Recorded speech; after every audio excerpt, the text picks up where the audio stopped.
Hey guys, so this is video number 3 of the asks that you guys have sent me. I noticed the last one was a little harder to hear me, so I'm gonna try and speak a little more loudly because it was really loud on my computer, but apparently you guys are having some trouble. So I'll do my best. I got a bunch more asks yesterday after I uploaded the second one, and it was kind of late, so I waited a little bit to make this one, but I've got some time now, so let's go ahead and get those answered. So, Bearpal asked, "What do you do to take your mind off things?" That really varies. I usually tend to read a lot. Reading has always been my go-to since I was a kid. It's for me, it's not work. For me, it's a lot of fun. I tend to just read novels, though. Like I wouldn't go read a term paper for fun. But yeah, usually reading. Drawing too, but recently drawing has become a little bit more work. Because it's just like most of my drawing just is for school. It's not the kind of things I would want to be drawing. Not that I don't enjoy my homework, but it's just I kind of just have to get into that mindset of drawing. It just kind of makes me fed up with it here and there. But it's about that's usually it. Listening to music sometimes. Going for a run, a nice long run, always helps me get my mind away from things, and that's kind of running and reading have probably been my go-to since I was a kid. So that's it. Hope that answers your question. So the next question is from Herman Cardona or Herman Cardona in Spanish, I assume. And he just says super cute, and I just want to say thank you. Like I said on the last one, it's very this whole complimenty thing on my from total strangers is still new, but there's really nothing else I can say but thank you. So next one is anonymous. Sorry, but with regards to the last video, you just have the cutest, most adorable face ever. That is all. Again, thank you. You guys are gonna give me an even bigger ego than I already have. But thank you. It means a lot when you guys take the time to say these things because I don't know. It's everybody wants to hear that somebody finds them attractive. So thank you. Next anonymous question says, "Let's make babies." I'm sorry to disappoint you, but I can't have babies. I've tried and tried getting pregnant and it doesn't work. So sorry. Hopefully you don't think any less of me. Okay. Next anonymous question. Don't mean to be rude or pry, but how are you and the boyfriend? I kind of felt that you talk about him as only a temporary thing. I don't know. It's just a vibe. No, I mean it's I don't mean to make it sound like it's temporary or anything by any means, but um, this is a relationship after my breakup, and I'm handling things very differently from what I did with him. Um, and we both are, to be quite honest. We both come from having been in abusive relationships. Our last relationship, so his was physically and emotionally abusive. Mine was more just emotionally abusive, and we're handling things very differently. I'm not. It's not that I'm not as attached to him, but we're both realistic in the fact that we know relationships will end. Whatever it may be, whether it's disagreements or till death do you part. The relationships end, and we're just taking it day by day. We enjoy each other's company a lot. We care about each other a lot. I know. I still. It's all there. I guess I'm a little bit more detached than I used to be. I just don't want to have my relationship end and be as broken as I was when my from my last relationship. So yeah, it's just that I don't mean to make it sound like it's temporary by any means or like I'm not taking it seriously. I am, but I think I'm just in a very different place relationship wise with him, and he's like that too. So it makes it a little bit easier for me to be a little more detached. Although sometimes the only problem I will admit is that I feel like we never had that honeymoon phase. It was kind of like we just started. It was kind of like we had already been in a relationship for so long, and it's just we know we kind of tend to handle each other very well, unless we're drunk. That's been the only time we've actually really fought. And yeah, it's different. But I don't mean to say make it sound temporary. For all I know, it could last much longer than I think it will. I mean, not that I think it's gonna end, but it's just again, it's a day by day kind of thing. But thank you for asking. I'm glad somebody's noticing that, I guess. So next question. Anonymous says, I know what you did last summer. That means you were probably in one of my classes because all I did was school this past summer. It was a pretty boring summer. Except for my birthday. Maybe you saw me in Chicago on my birthday. That was about the only exciting thing that happened this summer. So yeah, I mean, please enlighten me. What did I do? Because I don't remember a lot about my birthday. Next question. From Anonymous again. I take you like 10,000% more serious since watching that video. It makes you seem so real. You're adorable. Keep on being awesome. Thank you. That means a lot. And I get you. Whenever I see videos from some of the people I follow, it helps to see what they sound like, kind of how they handle themselves. It brings a little bit more life to the person you're seeing on their blog. So I'm glad you enjoyed it. Okay, next question is from NSFW GPOY or Matson.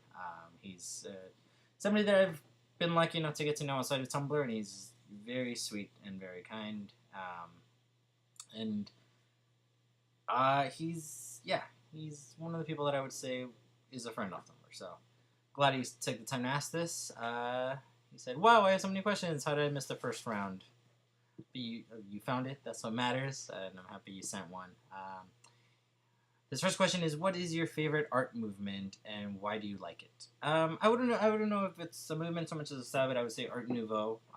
I just like the organic shapes it entails and a lot of the natural kind of feel it has to it, as opposed to something like Art Deco, which is very linear. So I would say it's that. I can't really think of anything else. Like Baroque and all those periods aren't really my. I mean, obviously they're there. I admire them, but I wouldn't say they're my favorite. And there's artists like Coles Phillips and Leyendecker who I see their work and I'm really jealous, and I wish I was at that sort of talent now. But it's just personal preference right now. Like I said, I mostly tend to concentrate on my own thing when it comes to art, so that I'm not constantly comparing myself to other artists. After that, he says, what are your favorite and least favorite things about Tumblr? What I really like is the gathering of a lot of very similar people. A lot of the people I follow, like Matson and Kyle, Psyduck, all those people, is that I tend to seem to have a lot of similarities with them. And it's a really good community for the most part when you ignore the ignorant people and the haters. It's a very, very fun community, and it's also really nice to see that there are a lot of smart young people out there who are also really sensitive to things like rape culture and just women's rights and gay rights, and just people are taking a stand out there. And I think it's really it's just nice knowing that it's not just the idiots out there following what their parents thought. They're independent thinkers who are trying to make life a little better for everybody, and I really like that. As far as things I don't like, I definitely don't like the fact that it kind of shows that when people have the ability to be anonymous about doing bad things, they'll go and they'll run with it. I mean, you might attack somebody who's has a little bit of a stronger personality who can brush it off, but I mean, you never know. I mean, even the strongest people have low points, and if you get them at the wrong point at the wrong time, I'd hate to think what somebody could do, and that's what I don't like. I also don't like really, really adorable boys like Matson, who live thousands of miles away, and I have so much in common with, and it seems like within your city there's rarely ever that connection. So, I mean, those are definitely some things I hate about Tumblr. But aside from that, I mean, I wouldn't have stayed on for as long as I have been on here if the good didn't outweigh the bad. So, my opinion on Tumblr. I say, why don't you care about whether or not you have a husband?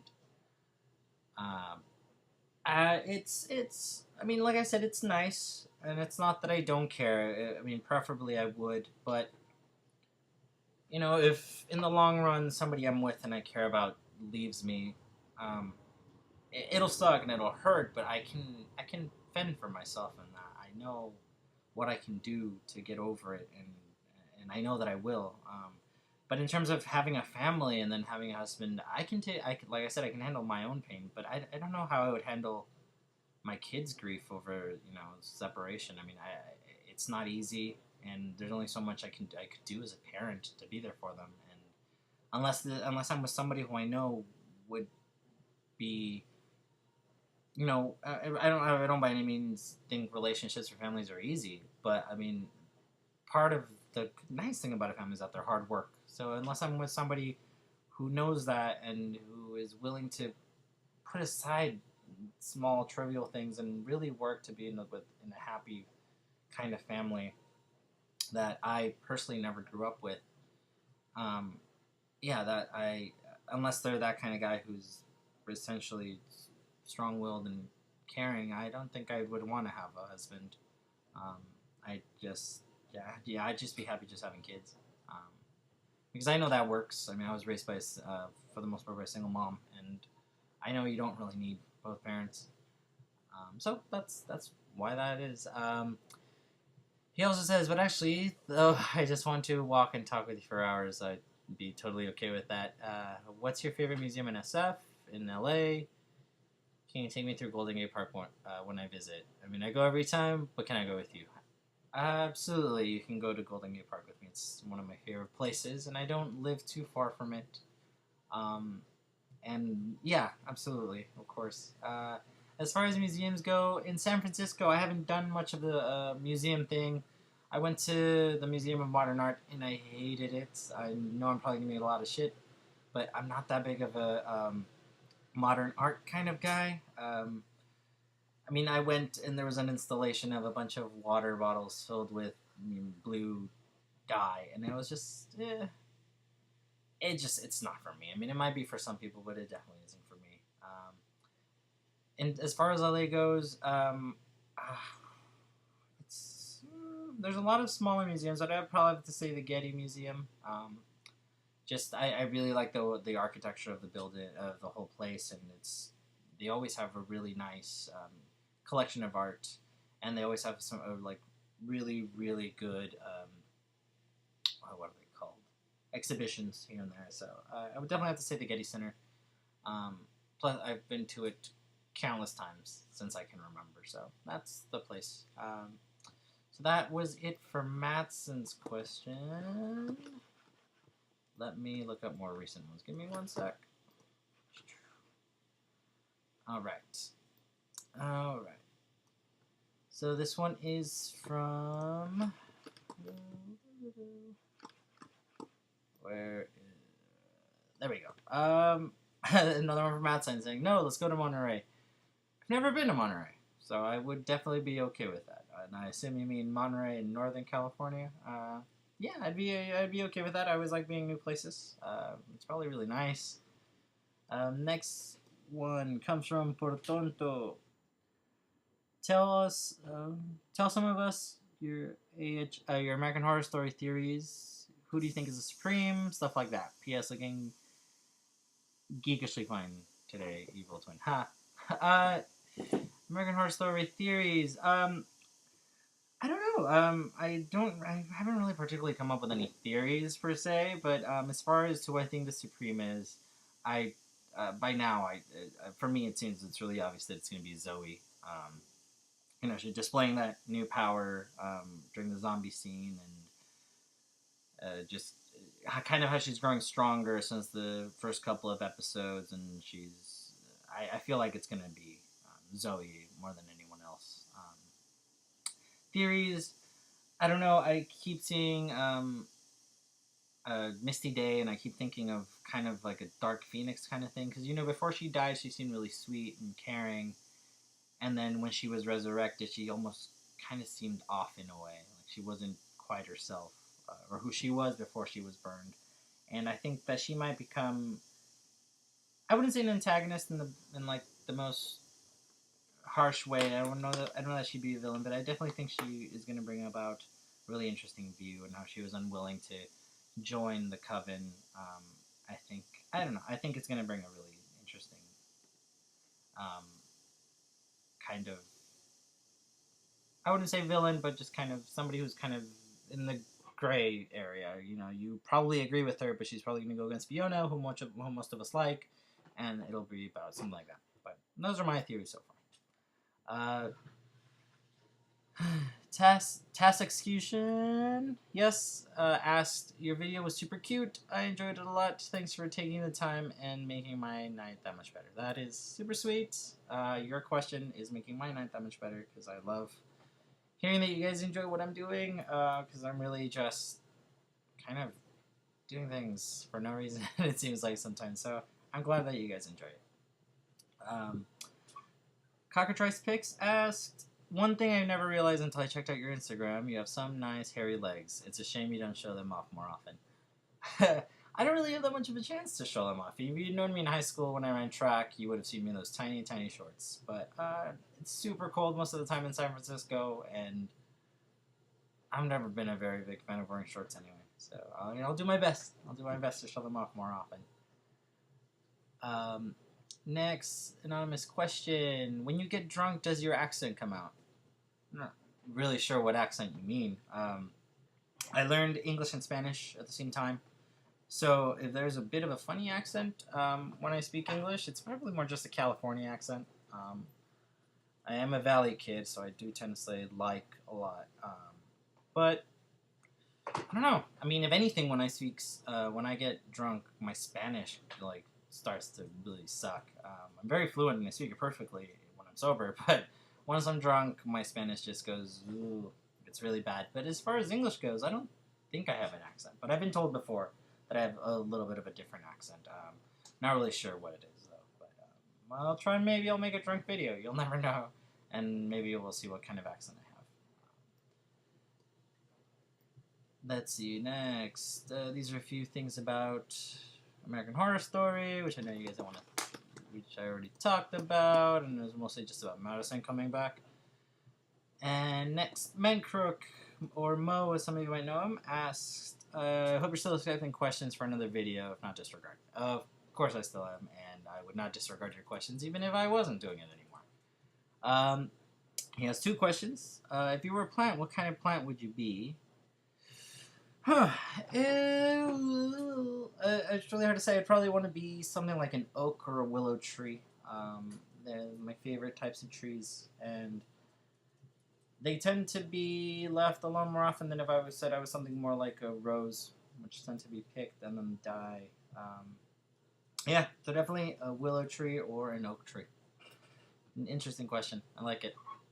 Next, also, if you were a Pokemon trainer, what town, city, from any region do you think you would live in? I would definitely... That's a tricky one. I would probably have to say probably either Viridian or Celadon City, just because they have... I don't know, from the cartoon, Celadon City looks super cool, and it has like the big shopping mall, and it's where the very first grass-type gym is, so I will say that. Actually, yeah, even more so than Viridian City. Celadon City, I would probably say, would be where I would hail from, were I in the Pokemon universe. So yeah, that's it. Thank you for asking that one, Mo. Let's see. Sam Tepos asks, so my question is, have you always lived here in Los Angeles? Born and raised. What do you love most about it? Hate most about it? I was actually born in Mexico when I was really young, but I was born to American nationals, so I was pretty much born a citizen. I used to have dual citizenship, but I lost it once I became naturalized, and I became a full citizen. I guess I was a resident for a while. I've lived most of my life in Los Angeles, but I grew up moving around a lot, and my parents used to have joint custody. So I would usually spend one semester in Los Angeles, one semester wherever my dad was living. So I think the only other city I've spent more time in, other than Los Angeles, would be New York. But yeah, Los Angeles would definitely be my home. It's always felt like home. So not particularly born and raised, but it's the city I've had the biggest connection with. What do I love most about it? Honestly, everything. I don't always like the weather, but I like that if it's really hot, you can go to the beach. You know, if it's big enough, it's expansive. I mean, there's just so much to do, and I have such a connection that I always know, and I'm never bored. And if I need a break from the city, I can go on a long drive up to Grapevine, or I can go to Pasadena, and I don't know. I guess there's just so much for me to list about it, what I love about it. Now, I currently don't live in Los Angeles. I live in San Francisco, um, which the majority of you know how I feel about it. But there's also just a very, very big difference in the people. LA does have its flakes, but I've noticed. I mean, in San Francisco, you'll meet. People are polite, somewhat, and you'll meet people and you'll talk to them that day, and maybe you'll exchange phone numbers, but you'll generally never see those people again. And in Los Angeles, yeah, people are a little more standoffish, but I mean, it matches my personality a lot better. I'm not the type of person that you meet once and you get to know them and you're in my good book. No, you have to work for my friendship. And that's how LA is. People will be polite to a point, and if they like you, they'll let you. You'll go in, and these are friends that you will hear from on a daily basis. And I've heard this from people who have been in San Francisco for years. Is they have from my description, what it seems like is they have acquaintances.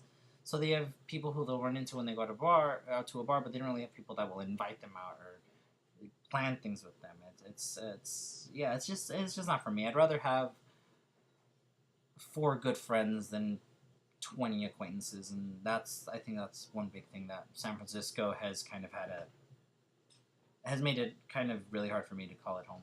But yeah, that's it. What I hate about LA, like I said, just probably the heat and how crazy hot it gets. But everything else is amazing in my book. Um, Let's see. Miracle Drug, my good friend, sent me a picture of his dog resting at the door. Always makes you smile. I love dogs. I'm actually dog sitting kind of right now.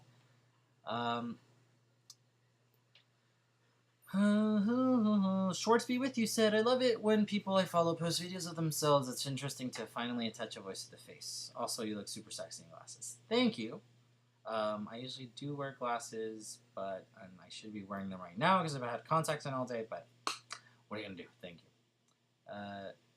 Simon Not So Innocent said, I love the Q&A videos. You have such a sexy voice. I subscribed and I'm looking forward to future videos. Well, today's your lucky day. There's another video of me answering things for people. So I'm glad you enjoyed it, and thank you for subscribing to my YouTube channel. You really didn't have to, but thank you. Rado Matt said, what is your personal definition of success?